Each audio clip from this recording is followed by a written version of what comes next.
Candy here outside Movement for Life.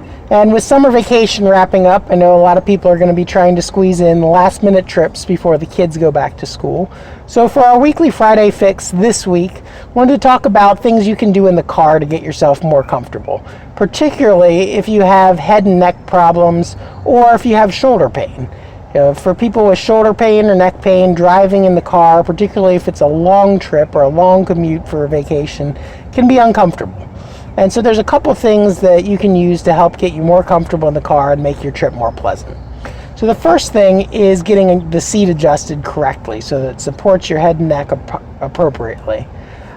If you're too far back away from the wheel or your seat is leaned too far back, you're going to have to reach out really far forward, holding your arm muscles up, and that can develop a lot of tension in your head and neck muscles. So step one is having your seat adjusted appropriately to where you're pretty much upright, maybe on a slight recline so that you can lean back into the seat, but pretty much upright, and your head and neck rest should be adjusted so that you can actually rest your head and neck on it. When you get in traffic, there's the temptation to get out over the wheel like this, but you want to try to avoid that as best as possible because then you're under a lot of tension in your head and neck muscles just holding your head up. Plus, the road rage develops tension in your neck muscles anyway. So relax, go for the ride. You're not moving anywhere any faster than the rest of traffic, and you can't change that. So sit back, rest your head on the headrest, and go along for the ride. Now, when you do go to change lanes, checking your mirrors can be difficult, especially for people dealing with neck pain.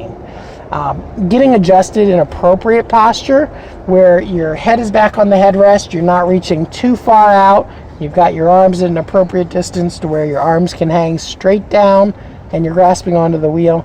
That's a good first step. But when you actually go through the process of turning your head, you want to turn chin to shoulder, not looking back like that to check your blind spot, which jams the joints in your neck together.